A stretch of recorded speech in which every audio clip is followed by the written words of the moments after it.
Good evening and welcome back to the show. Tonight we're going to talk about Spider-Man Brand New Day.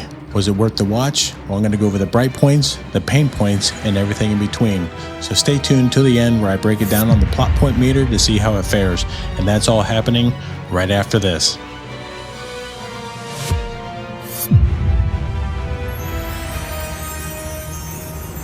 A fresh restart for Peter Parker where his marriage is erased, his secret identity is forgotten, and he's thrown back into classic street-level struggles. New villains rise, old friends return, and Spider-Man rebuilds his life from the ground up in a fast, energetic, and back-to-basics era. So real quick before we get into this, hit that like button if you actually watch this in the theaters. We have Tom Holland as Peter Parker and Spider-Man, Zendaya as MJ, Mark Ruffalo as Bruce Banner and the Hulk, John Bernthal as Frank Castle, known as the Punisher, Jacob Belliton as Ned Leeds, and Sadie Sink as Jean Grey.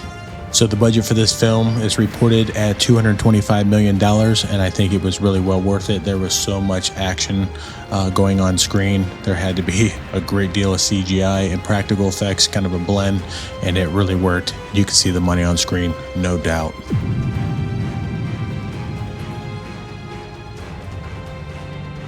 So the first bright point for me was the storytelling. Overall, this was a deep, heartfelt, sentimental story that had action intertwined in it, but there was definitely this emotional beat of the film that carried throughout it, and that worked really well with the score of the film, everything that was happening from a music, from an emotional standpoint. Tom Holland bringing the emotional chops to this role, it just really worked. The opening sequence was really cool. They had Spider-Man and he was fighting all these different villains. They kind of went through a little montage of him doing rescues and fixing things and all that, just really showing that very fun comic book action that you like and enjoy from Spider-Man films, the character, whether it's in the comic book or in the movies, and they just did it brilliantly here. Bruce Banner was a nice surprise to the film. It was really awesome how they handled him. There was a great fight scene. They showed him, they kind of teased him earlier in the film, and then kind of later in the film, they kind of had this bigger fight that kind of took place. And it really kind of brought back Hulk to his, just the power that he had in the early Avengers, like I'd say Phase 1, Phase 2 Hulk. It was really cool. Jean Grey was a big part of this film. I don't even think I knew who the real villain of the film was going to be, but I was really impressed how well she did on screen.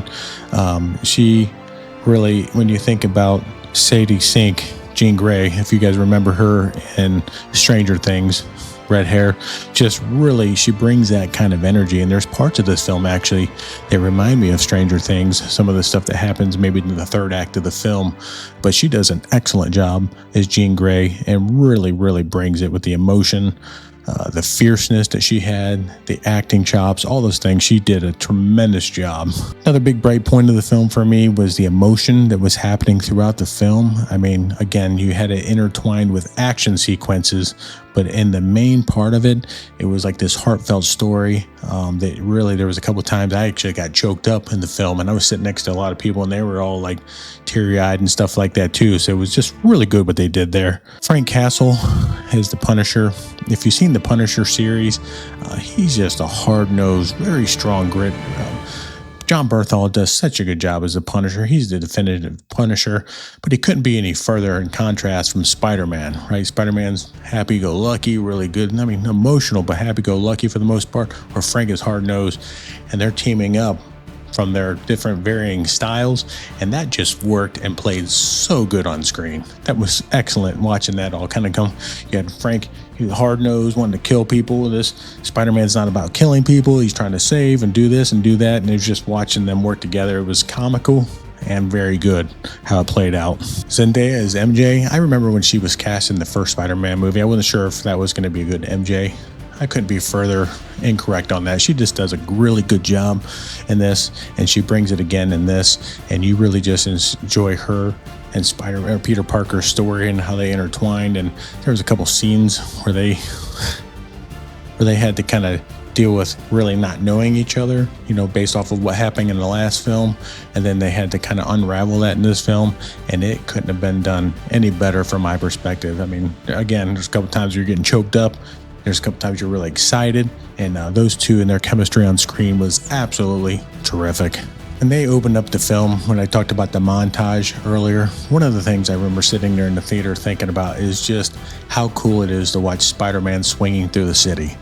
That's what you're there to see. You're there to see that. And they do that. They had some different angles that they hadn't had in former or previous Spider-Man films, and it was really cool. They showed a lot of first-person perspectives, third person, but then he did some different flips and things of that nature. And stuff through windows and glass and stuff. They just really tried. I think that's where a lot of the budget went, is to make those scenes really work, and they did excellent with that. There was a certain drama that was associated with his powers. He was going through these different phases, and it's like you just want to see Spider-Man do his thing. Well, he was going through some personal shifts, and his powers were altering because of that, and they did it in such a good way that it did not detract from the film. In fact, you couldn't wait to see how they were going to go with the story, and they did a good job of kind of piecing that all together into the third act, and they really utilized that, and he leaned into it in the third act. It was really, really cool. I'd say one of the last really strong bright points that I thought, there was an epic ending with Ned, his best friend in the show, and how they kind of did a reveal there, and it was like one of those things you're just like, right before it goes off the screen, you're like, oh, it was really good how they handled that. And I just, the writers of the show did a terrific job, and I was really impressed, again, how much emotion was on this. For those that you have seen it, and those of you who haven't seen it, Tom Holland comes on prior to the screening and kind of tells how this was supposed to be an epic and an emotional ride for the fans, and it delivered on all fronts. Now we're going to get in some of the pain points.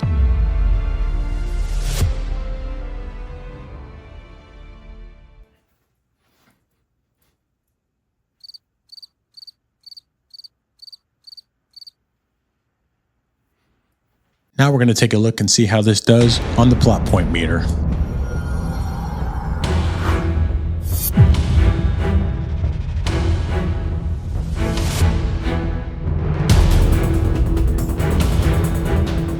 So overall, I thought this was a strong return to form, and I really enjoyed the movie big time. I was really shocked how good I was enjoying this movie. But the question is for you, did you see Spider-Man Brand New Day?